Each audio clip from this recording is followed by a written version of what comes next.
and we are back, and we are doing another let's look at the QCRs. So this is every single level 1 and 2 QCR that was printed in the span of the 25th anniversary that was 3 years long. A lot of these are pretty great. A majority of them are in the rarity collection sets, so that should be pretty cheap to get hold of. So let's start. So we've got Rocket Salamander. This card isn't great. I would pick it up if you can get it less than probably 10 bucks. Other than that, do not go out of your way to pick up this card. Effect Veiler, you will not get this for less than 10 bucks. It's one of the best ones out of all the level 1s and 2s that's in this. If you're looking for boosting it, you could go for this one, or you could go for the alternate art one, which is down. Where is alternate art Veiler? It's here somewhere. Other Veiler arts, there it is. So there's the other Effect Veiler. I actually prefer the original. I don't like the arms out, giving you a hug one. It's okay. It's a great card. It's just expensive. If you want to invest in them, that's probably one of the best ones to get into. The old art or this one. Okay, and then we have Snake Eyes Popular. So Snake Eyes was crazy. Everyone loved it, and now no one even talks about it. So it's going to be average price because it did peak well. I would pick it up maybe like if you can get it under 15, maybe pick it up. Exact same as the low. If you can get this under 15, I would pick it up. It's Voiceless Voice was very popular. They're both likely to get reprint stuff. I don't know, in the next few years maybe. That's my guess. Then we have EMP Meowman. This is actually a really good card. It's just a free body basically, because majority of the decks are playing links. It's okay. I would get this. This would be one I would try and pick up, just because it's easy accessible. It's quite splashable in most decks. That's what you want to look for. Is it art type specific or is it splashable? This seems like a splashable card. It's niche, but it is splashable. Then we have our Ragnarok of the Evil Seed. For the plant lovers in Europe, it might be doing better. It didn't do that great on release here. It is pretty cool. I do like the concept of it, and they are splashable with other things. And we have the legendary DD Grow. This was in the worst rarity collection set that's been out, so it's a lot more accessible than the others. It's very much cheaper than what you can get, but it's still a good card, so it is up there. I would say if you can get this under 15, pick it up. And we have both arts of the Drolls. This is one of the best hand traps in the game. Same as Veiler. Like, this is better than Veiler. So if you're going for max rarity, this is the card you want. Realistically, you are not going to get this card cheap. It's an expensive card. Unfortunately, that's it really. If you want it, you're going to have to pay for it. It's definitely something I would recommend picking up, because it's one of the best cards in the game. Then we have Magician Souls. Dark Magician is getting new support soon. It may be worth picking up some copies of Magician Souls soon. I would do a market watch when I'm back from my holiday, and that will probably be on here as a card to pick up if it hasn't already jumped up in price. Then we have the little kitty, Pearly. I actually like Pearly. I think it's cool. I was going to play it when Amazing Defenders came out, but unfortunately I couldn't pull a Pearly card. I pulled every other card in the set. I just couldn't pull Pearlies. And no one wanted to sell them, or they were selling them for like 50, 60 bucks each. And I was like, nah, I'm not doing that. Honestly, Raikou, great card. I would honestly hold off on getting anything from Goat or Edison right now till we find out if Konami's going to go through with the monstrous decision of basically killing older formats. So you could pick up the Raikou because it is the newest one and it's the highest rarity, but I don't know. It's hard to say if their formats are pretty much dead by Konami's decision. Then we have Inferno Decatron. This card, I wouldn't go out my way to get it. If someone offers it to you for $5-10 bucks, pick it up. If not, ugh, who cares? Then we have Lara, one of the best cards from the Terminal Revenge set. Spiritual Beast, Ritual Beast hasn't done well after the set came out, really. It's kind of died again. Our buddy Christian was a good Ritual Beast player. This card, it's expensive. I wouldn't go out of my way to get it either because it's very archetype specific and it's just not that good right now. Divine of the Herald. This card's okay. If you can get it cheap enough, I would pick it up, but it was from a non-rarity set, so the price is going to be a lot higher. Then we have the two Little Witches, Elzette and Estella. They're both expensive right now. They are both really good. I would have... So I pulled this one, but I traded it for an engraver. It was, like, because I needed engravers for when they first came out. They're both amazing. They're both played. They're both cool. And they're both, like, story-driven, so people want them. You will not get this card cheap. But it's also not splashable, really. You can play White Forest in other things. It's just not that uniquely splashable, so I wouldn't go out of my way to get them. Then we have the Exodia pieces. If you're going for nostalgia and collecting, I'll just pick up a set. They're super cheap. They are cheap. They were in the mega tins. They're super cheap. Then we've got Winky Wing Kribo with his little wink. This was in the tins. It's very cheap. It's kind of cool to have. That's basically it, really. Then we have Luri. Luri was in Rarity 3, I think it is. Honestly, Luri is a great card.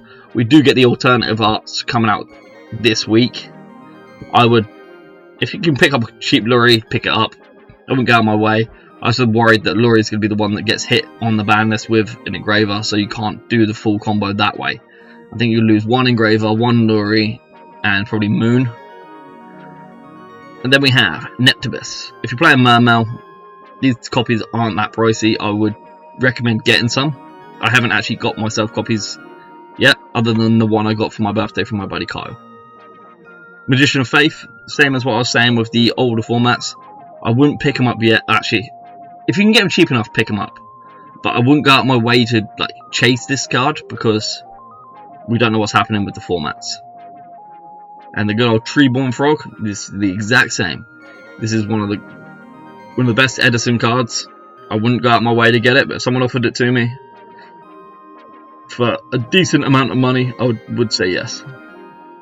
So then we have Disc Commander. It's basically the same. It's the same. Cyber Valley's not good. If you can get any of these cards cheap enough, I'd pick them up. This one, White Stone Legend, Blue Eyes is semi-relevant right now, and I think Blue Eyes is always going to have some sort of relevancy. It may not be like every year, but I think every few years they're going to do something for Blue Eyes. They're going to do something for Dark Magician. They're going to do something for Red Eyes. They're going to do something for the heroes. There's like having the max rarity of this card is probably worth having, just in case they bring something that makes this card great again. Vayu is a good card.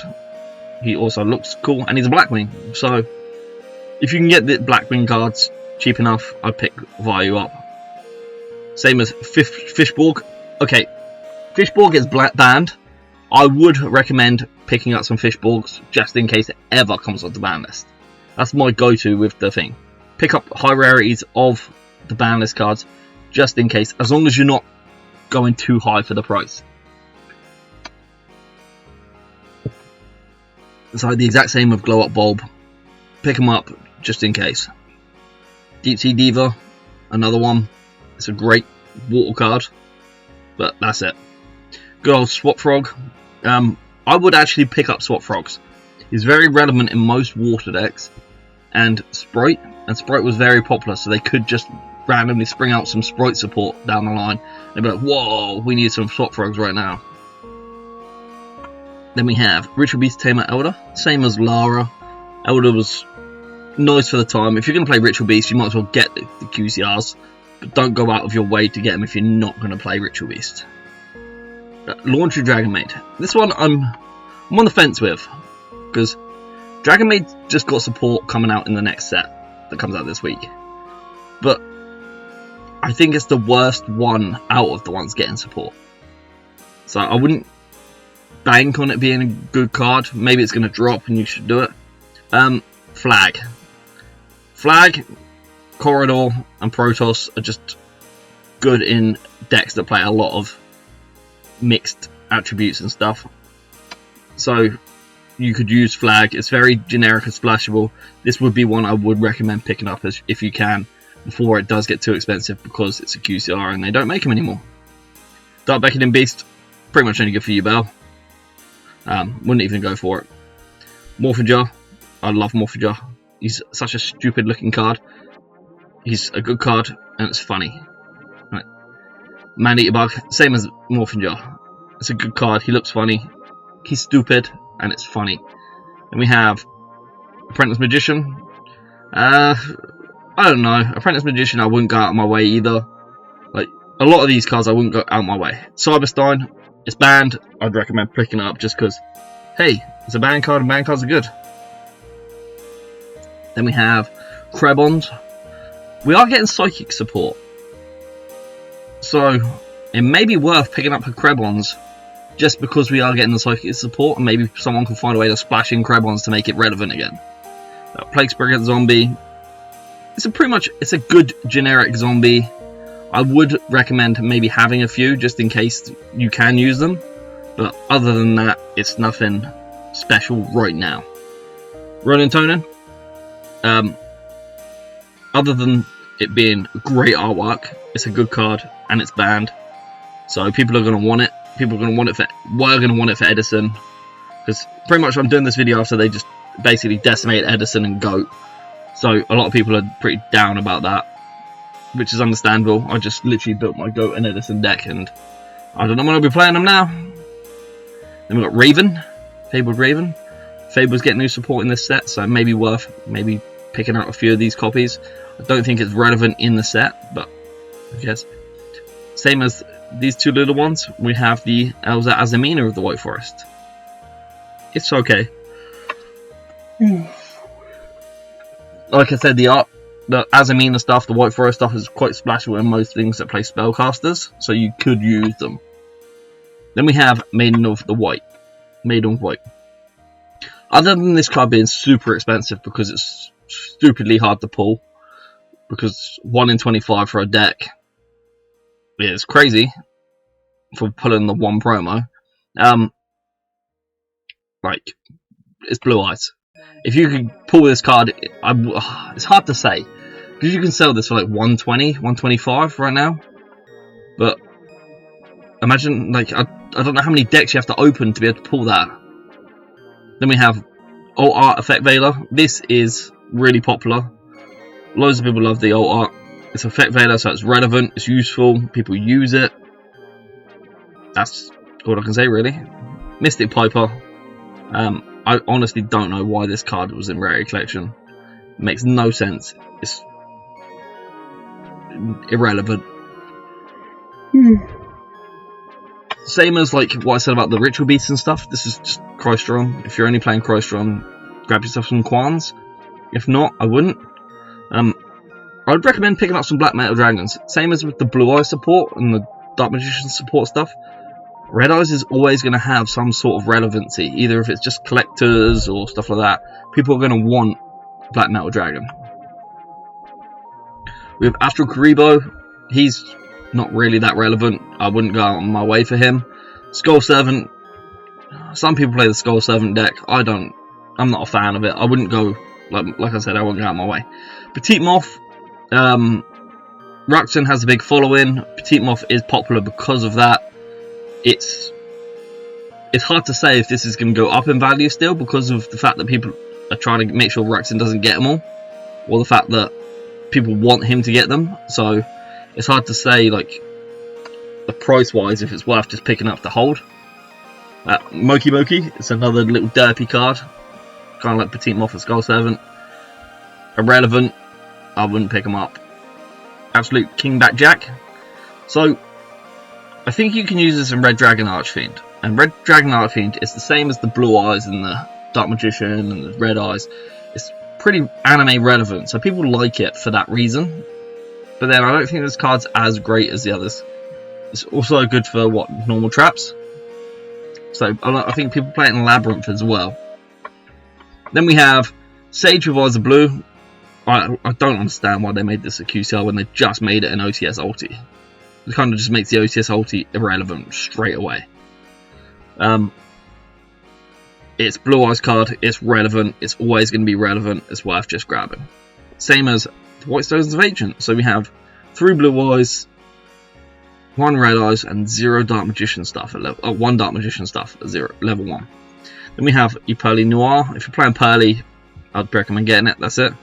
Number 100 Numeron Dragon is pretty usable. I think it's good in a lot of decks. And I think with Gaga stuff coming and using Utopia stuff, this may be a bit more relevant. So it might be worth picking some up now. We have Infernoid Evil. I wouldn't even go out my way and pick it up. Gigantic Sprite. Sprite was popular. I think it could do well. Giant Mimigal and Mimigal Throne.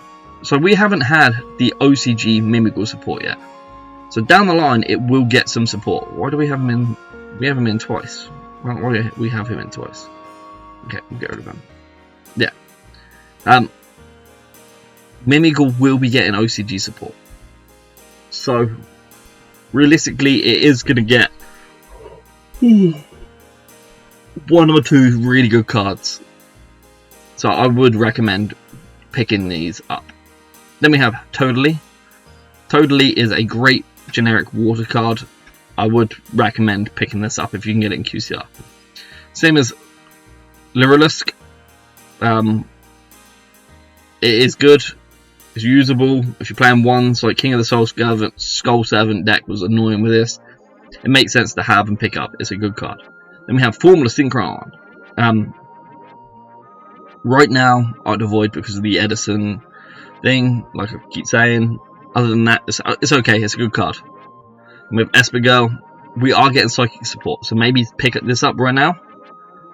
Heavy inventory. It's Mermail. People love Mermail, so it may be worth having some of the Mermail stuff. Cyber Dragon Core. I don't think this is relevant in Cyber Dragon, so it's not that great. Then we have Kisakil and Leela. Evil Twin is pretty popular right now, and I think it was popular before. It seems to stay relevant and people enjoy the deck. So if you can get your hands on these cheap enough, I think I'd worth getting them. Needleworm, don't even bother. It was nice that it was a promo, like a champion pack card or something years ago, but other than that, I've never seen anyone even have it in their binder. Then we have the Baby Ceratosaurus. I actually think it's worth picking up copies of this because so many people love the dinos. The dinos are so popular. So, if you could pick up copies of these, under the $5, because it was a rarity card, but it is from the nostalgia section, so it does make it harder. But so many people open rarity collection that some people are going to have it, and it's very niche. But you could just keep some babies in QCR ready for if it ever gets big. Agent of Mystery Earth, wouldn't even bother picking up right now. There's so many better cards. Same as Doppel Warrior, just not worth chasing. Card D, same. This card, Maxi. If this ever gets unbanned, this QCR is going to go up so much money. It's going to be such an expensive card if it ever gets unbanned. I don't think it will ever get unbanned, but you never know. People said the same about Colossus, and Colossus is unbanned. Spellbook Magician Prophecy, another one that's not special. Slushy, not special. It's funny. I called my friend Justice this card a couple months back now, probably actually when it came out. He was very insulted. Swirl Slime, the same. DD is actually getting new support at the end of the year, so it may be worth picking up some copies, seeing if you can move them for a higher price because of that reason. Then we have Light Fury. The Dragon Rulers are really popular. I think they're always gonna be popular. People love them because they're cool looking dragons. This one, it came from a core set, so it's going to be expensive. And it came from the latest core set, which is also the last QCR core set. So, we're looking at the fact that it comes from a core set. It's the last QCR one, so they're going to be a bit more expensive than probably what you want to pick it up for. Then we have the last two cards, which is Leela Sweet, which is also the same as the Light Fury, and then Dark Fury. Night Fury. So we have all three of these are in the latest set, and the last QCR set, Alliance Insight. So it's hard to say how well they're going to do. Live Twin's doing alright right now. Dragon Rulers is not doing it right.